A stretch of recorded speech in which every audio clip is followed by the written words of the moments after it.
ಒಂದು ದಿನ ನಮ್ಮೆಲ್ಲರ ಜೀವನದಲ್ಲಿ ತಪ್ಪದೆ ಬರುವ ಒಂದು ಕ್ಷಣ ಇದೆ, ಅದು ಸಾವು.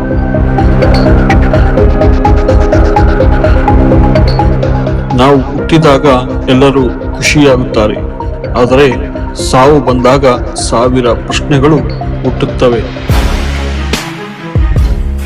ಸಾಯುವ ನಂತರ ನಮ್ಮ ದೇಹದ ಒಳಗೆ ಇರುವ ನಾನು ಎಲ್ಲಿಗೆ ಹೋಗುತ್ತದೆ?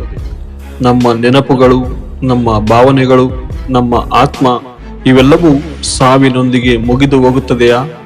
ಅಥವಾ ನಮ್ಮ ದೇಹವನ್ನು ಬಿಟ್ಟು ಇನ್ನೊಂದು ಪ್ರಯಾಣ ಶುರುವಾಗುತ್ತದೆಯಾ? ಸಾವಿನ ನಂತರದ ಜೀವನದ ಬಗ್ಗೆ ಸಾವಿರಾರು ವರ್ಷಗಳಿಂದ ಮಾನವರು ಹುಡುಕುತ್ತಿದ್ದಾರೆ.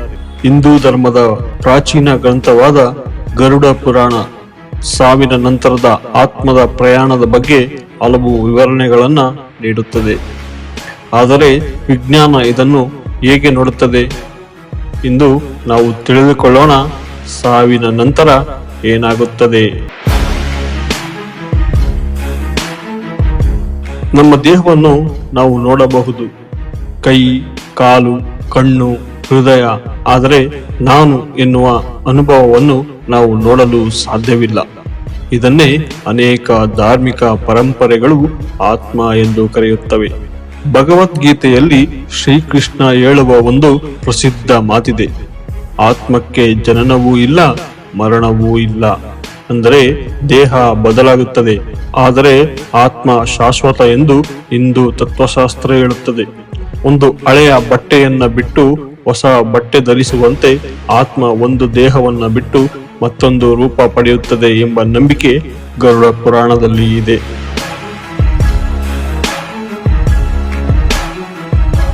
ವಿಜ್ಞಾನದ ಪ್ರಕಾರ ಮನುಷ್ಯ ಸಾಯುವಾಗ ಹೃದಯ ಬಡಿತ ನಿಲ್ಲುತ್ತದೆ, ಮೆದುಳಿನ ಚಟುವಟಿಕೆ ಕಡಿಮೆಯಾಗುತ್ತದೆ, ದೇಹದ ಅಂಗಗಳು ನಿಧಾನವಾಗಿ ಕೆಲಸ ನಿಲ್ಲಿಸುತ್ತವೆ.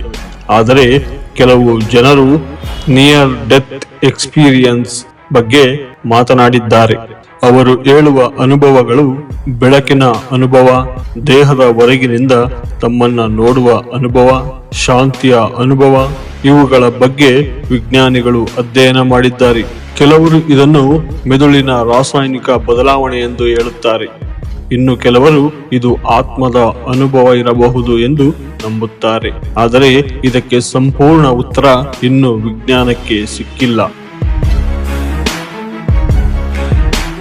ಗರುಡ ಪುರಾಣದಲ್ಲಿ ಸಾವಿನ ನಂತರದ ಆತ್ಮದ ಪ್ರಯಾಣದ ಬಗ್ಗೆ ವಿವರಿಸಲಾಗಿದೆ. ಹಿಂದೂ ನಂಬಿಕೆಯ ಪ್ರಕಾರ ಮನುಷ್ಯನ ದೇಹ ಸತ್ತ ನಂತರ ಆತ್ಮ ದೇಹವನ್ನ ಬಿಟ್ಟು ಹೊರಡುತ್ತದೆ. ಮೊದಲ ಕೆಲವು ದಿನಗಳು ಆತ್ಮ ತನ್ನ ಹಳೆಯ ಜೀವನದ ಜೊತೆಗಿನ ಸಂಬಂಧವನ್ನ ಅನುಭವಿಸುತ್ತದೆ ಎಂದು ಹೇಳಲಾಗಿದೆ. ಗರುಡ ಪುರಾಣದ ಪ್ರಕಾರ ಆತ್ಮ ತನ್ನ ಕರ್ಮಗಳ ಫಲವನ್ನ ಅನುಭವಿಸುತ್ತದೆ. ಒಳ್ಳೆಯ ಕಾರ್ಯಗಳಿಗೆ ಉತ್ತಮ ಫಲ ಸಿಗುತ್ತದೆ, ಕೆಟ್ಟ ಕರ್ಮಗಳಿಗೆ ಶಿಕ್ಷೆಯ ಅನುಭವವಾಗುತ್ತದೆ. ಇಲ್ಲಿ ಪ್ರಮುಖವಾದ ಪದ ಕರ್ಮ. ನಾವು ಮಾಡುವ ಪ್ರತಿಯೊಂದು ಕೆಲಸಕ್ಕೂ ಒಂದು ಪರಿಣಾಮ ಇದೆ ಎಂಬುದು ಇದರ ಅರ್ಥ.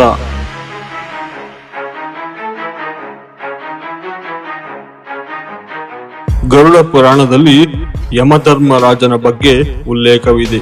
ನಂಬಿಕೆಯ ಪ್ರಕಾರ ಯಮಧರ್ಮರಾಜನು ಆತ್ಮದ ಕರ್ಮಗಳನ್ನ ಪರಿಶೀಲಿಸುತ್ತಾನೆ. ಮನುಷ್ಯ ಜೀವನದಲ್ಲಿ ಎಷ್ಟು ಒಳ್ಳೆಯ ಕೆಲಸ ಮಾಡಿದ್ದನು, ಎಷ್ಟು ಜನರಿಗೆ ಸಹಾಯ ಮಾಡಿದನು, ಎಷ್ಟು ಕೆಟ್ಟ ಕೆಲಸ ಮಾಡಿದನು, ಇವೆಲ್ಲದರ ಆಧಾರದ ಮೇಲೆ ಮುಂದಿನ ಸ್ಥಿತಿ ನಿರ್ಧಾರವಾಗುತ್ತದೆ ಎಂದು ಗರುಡ ಪುರಾಣದಲ್ಲಿ ಹೇಳಲಾಗಿದೆ. ಇದನ್ನು ಕೆಲವರು ಧಾರ್ಮಿಕ ನಂಬಿಕೆಯಾಗಿ ನೋಡುತ್ತಾರೆ. ಇನ್ನು ಕೆಲವರು ಇದನ್ನು ಒಂದು ನೈತಿಕ ಸಂದೇಶ ಎಂದು ಅರ್ಥ ಮಾಡಿಕೊಳ್ಳುತ್ತಾರೆ. ಅಂದರೆ ನಾವು ಮಾಡುವ ಕೆಲಸಗಳಿಗೆ ಪರಿಣಾಮ ಇದ್ದೇ ಇರುತ್ತದೆ. ಗರುಡ ಪುರಾಣದಲ್ಲಿ ವಿವಿಧ ನರಕಗಳ ವಿವರಣೆ ಬರುತ್ತದೆ.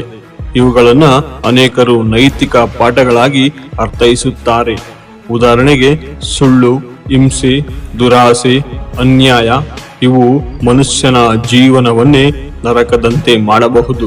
ಅದೇ ರೀತಿ ದಯೆ, ಪ್ರೀತಿ, ಸತ್ಯ, ಧರ್ಮ ಇವು ಜೀವನವನ್ನ ಸ್ವರ್ಗದ ಅನುಭವವಾಗಿಸಬಹುದು. ಇದುವರೆಗೂ ವಿಜ್ಞಾನಕ್ಕೆ ಆತ್ಮ ಇದೆ ಎಂದು ಸಾಬೀತುಪಡಿಸುವ ನೇರ ಸಾಕ್ಷ್ಯ ಸಿಕ್ಕಿಲ್ಲ. ಆದರೆ ಮಾನವನ ಚೇತನ ಹೇಗೆ ಕೆಲಸ ಮಾಡುತ್ತದೆ ಎಂಬ ಪ್ರಶ್ನೆಗೆ ವಿಜ್ಞಾನ ಇನ್ನೂ ಸಂಪೂರ್ಣ ಉತ್ತರ ಕಂಡುಕೊಂಡಿಲ್ಲ. ನಮ್ಮ ಯೋಚನೆಗಳು, ನಮ್ಮ ನೆನಪುಗಳು, ನಮ್ಮ ನಾನು ಎನ್ನುವ ಅನುಭವ ಇವೆಲ್ಲವೂ ಹೇಗೆ ಹುಟ್ಟುತ್ತವೆ ಎಂಬುದು ಇನ್ನೂ ದೊಡ್ಡ ರಹಸ್ಯ. ಬಹುಶಃ ಸಾವು ನಂತರದ ರಹಸ್ಯವು ಮಾನವ ಕುಲದ ದೊಡ್ಡ ಪ್ರಶ್ನೆಗಳಲ್ಲಿ ಒಂದಾಗಿಯೇ ಉಳಿಯಬಹುದು. ಹಾಗಾಗಿ ಸಾವು ಅಂತ್ಯವೇ ಅಥವಾ ಹೊಸ ಪ್ರಯಾಣದ ಆರಂಭವೇ? ಇದಕ್ಕೆ ಉತ್ತರ ಪ್ರತಿಯೊಬ್ಬರ ನಂಬಿಕೆ ಮತ್ತು ಅನುಭವದ ಮೇಲೆ ಅವಲಂಬಿತವಾಗಿದೆ. ಗರುಡ ಪುರಾಣ ನಮಗೆ ಒಂದು ಸಂದೇಶ ನೀಡುತ್ತದೆ: ಜೀವನದಲ್ಲಿ ಒಳ್ಳೆಯ ಕಾರ್ಯ ಮಾಡಿ, ಏಕೆಂದರೆ ನಮ್ಮ ಕರ್ಮವೇ ನಮ್ಮ ನಿಜವಾದ ಸಂಪತ್ತು. ನಾವು ಎಷ್ಟು ವರ್ಷ ಬದುಕಿದ್ದೇವೆ ಎನ್ನುವುದಕ್ಕಿಂತ ಎಷ್ಟು ಒಳ್ಳೆಯ ಜೀವನ ನಡೆಸಿದ್ದೇವೆ ಎನ್ನುವುದು ತುಂಬಾ ಮುಖ್ಯ. ನಿಮ್ಮ ಅಭಿಪ್ರಾಯವೇನು? ಆತ್ಮ ನಿಜವಾಗಿಯೂ ಇದೆಯೇ? ಕಮೆಂಟ್ ಬಾಕ್ಸ್ನಲ್ಲಿ ನಿಮ್ಮ ಅಭಿಪ್ರಾಯ ತಿಳಿಸಿ. ಧನ್ಯವಾದಗಳು.